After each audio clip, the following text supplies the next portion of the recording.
নমস্কার, সময় কলকাতা আপনাদের স্বাগত। আপনাদের সঙ্গে রয়েছি আমি সঞ্জিত। আর খেলা দুনিয়ার গুরুত্বপূর্ণ খবর নিয়ে শুরু করছি খেলা হবে অনুষ্ঠান। আর শুরুতে একটু নজর রাখবো ক্রিকেটের খবরের দিকে।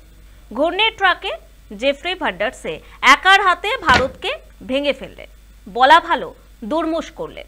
গম্ভীরের ভারত হারল। প্রথম ম্যাচে কোনো রকমের সম্মান বেঁচে যায়। ভারত শ্রীলঙ্কা এক দিবসীয় সিরিজের প্রথম ম্যাচ টাই হওয়ার পরে দ্বিতীয় ম্যাচে আর সম্মান বাঁচেনি ভারতের।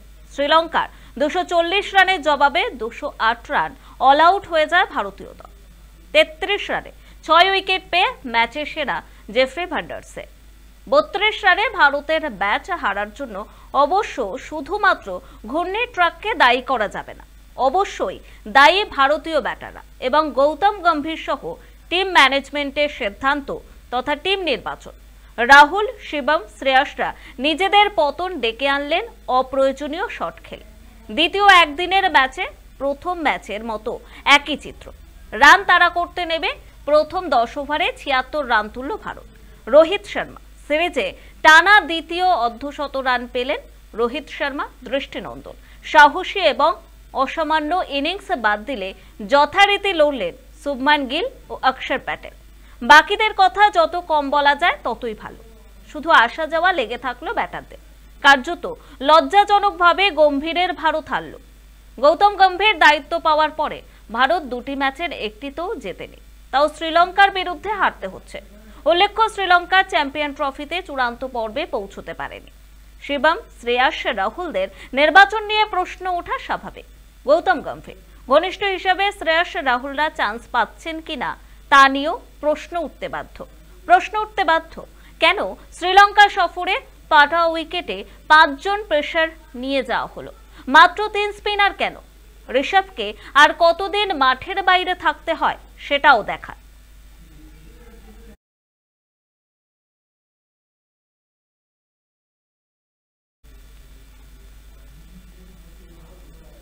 ইংল্যান্ড ক্রিকেটে শোকের ছায়া। প্রয়াত হলেন প্রাক্তন ক্রিকেটার গ্রাহাম থর্প। মৃত্যুকালে বয়স ছিল 55 বছর। সোমবার সকালে ইংল্যান্ড বোর্ডের পক্ষ থেকে বিবৃতি মারফত খবরটি দেওয়া হয়েছে। সে দেশের জাতীয় দলের হয়ে দীর্ঘ 12 বছর খেলেছেন তিনি। ইংল্যান্ড ক্রিকেট বোর্ড বিবৃতিতে বলছে, অত্যন্ত দুঃখের সঙ্গে জানাচ্ছি যে প্রয়াত হয়েছেন গ্রাহাম থর্প। আমাদের কাছে এই গভীর শোক প্রকাশ করার ভাষা নেই। ইংল্যান্ডের সেরা ব্যাটারদের মধ্যে তিনি ছিলেন অন্যতম। পাশাপাশি ক্রিকেট পরিবারের প্রিয় সদস্য ছিলেন থর্প। গোটা দেশের কাছে ছিলেন সম্মানীয়। তার ক্রিকেট পারদর্শিতা প্রশ্নাতীত। 13 বছরের ক্রিকেট ক্যারিয়ারে দক্ষতা ও কৃতিত্ব দিয়ে ইংল্যান্ড ও সারে সমর্থকদের অনাবিল আনন্দ দিয়ে গেছেন। পরবর্তী সময় প্রশিক্ষক হিসেবে তিনি দেশের সেরা প্রতিভাকে সব ধরনের ক্রিকেটে জয়ের পথ দেখিয়েছেন। ক্রিকেট বিশ্ব আজ শোকে মোহমান। এই অকল্পনীয় খারাপ সময়ে আমরা তার পরিবার ও প্রিয়জনদের পাশে রয়েছে। খেলাধুলোয় অসাধারণ অবদানের জন্য আমরা তাকে সবসময় মনে রাখব। ইংল্যান্ডে জাতীয় দলে 1993 সালে অভিষেক হয় থর্পের। মে মাসে একদিনের ও জুলাই মাসে টেস্ট দলে অভিষেক।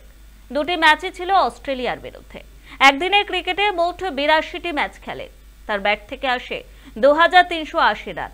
তার মধ্যে রয়েছে 21টি অর্ধশত রান, গড় 37.18, সর্বোচ্চ রান 89। থ্রি লায়ন্সদের হয়ে খেলেছেন 100টি টেস্ট, 44.66 গড়ে করেছেন 6744 রান, 16টি শতরান এবং 39টি অর্ধশত রান রয়েছে তাঁর ঝুলিতে। টেস্টে তাঁর সর্বোচ্চ রান অপরাজিত 200। 2002 সালে শেষ একদিনের ক্রিকেট খেলেন তিনি। 2005 সালে টেস্ট ক্রিকেটকে বিদায় জানান ইংল্যান্ডের অন্যতম সেরা বাঁহাতি এই ব্যাটার।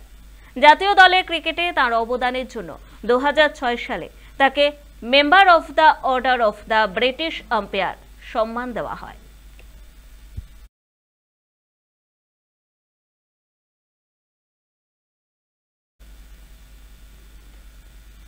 এবার একটু নজর রাখবো অলিম্পিকের খবরের দিকে।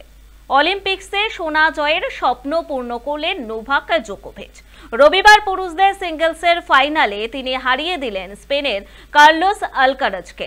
টানটান লড়াইয়ে শেষে সার্বিয়ার তারকা জিতলেন 7-6, 7-6 ব্যবধানে। দুটি সেটেই খেলা করার টাই ব্রেকারে। বিশ্বের সব প্রথম সারির গ্র্যান্ড স্ল্যাম জয়ের স্বাদ পেয়েছেন জোকোভিচ, কিন্তু জেতা হয়নি অলিম্পিক্স। আগে 5 বার চেষ্টা করলেও সফল হননি, কিন্তু ষষ্ঠবারে বাজি মারলেন জোকার, জিতে নিলেন অলিম্পিক্সের ঐতিহ্যশালী স্বর্ণপদকটি। বিশ্বের পঞ্চম টেনিস খেলোয়াড় হিসেবে জিতে নিলেন গোল্ডেন স্ল্যাম, অর্থাৎ 4টি গ্র্যান্ড স্ল্যাম এবং অলিম্পিক্স প্রতিযোগিতায় সোনা। এর আগে এই কৃতিত্ব ছিল Roger Federer, Rafael Nadal, Andre Agassi এবং স্টেফি গ্রাফের দখলে। বর্তমান প্রজন্মের অন্যতম সেরা টেনিস খেলোয়াড় নোভাক জোকোভিচ টেনিস জীবনে জিতেছেন মোট 24 গ্র্যান্ড স্ল্যাম, কিন্তু অলিম্পিক্স সোনাটা অধরা রয়ে গিয়েছিল। সম্ভবত এবারই শেষ সুযোগ ছিল সেই অধরা স্বপ্ন পূরণের। সেটাই করে দেখালেন সার্বিয়ার 37 বছরের তারকা। যদিও কাজটি সহজ ছিল না। দ্বিতীয় রাউন্ডে তার প্রতিদ্বন্দ্বিতা হয় লাল মাটির রাজা রাফায়েল নাদালের সঙ্গে, কিন্তু বৃদ্ধ রাজা তার সামনে টিকতে পারেননি। কোয়ার্টার ফাইনালে মুখোমুখি হয়েছিলেন গ্রিসের স্টেফানোস চিচিপাসের।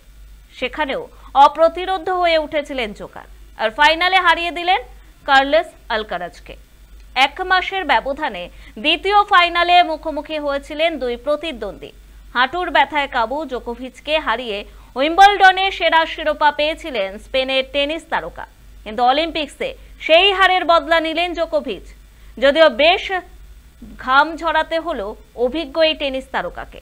প্রথম সেটের লড়াই শেষ হলো 94 মিনিটে। টাই ব্রেকারে 3-3 অবস্থা থেকে টানা 4টি পয়েন্ট পেয়ে সেটের দখল নেন জোকোভিচ। দ্বিতীয় সেটও গড়ায় টাই ব্রেকারে, যেখানে 2-2 থেকে 6-2 করে ম্যাচ জিতে নেন জোকোভিচ।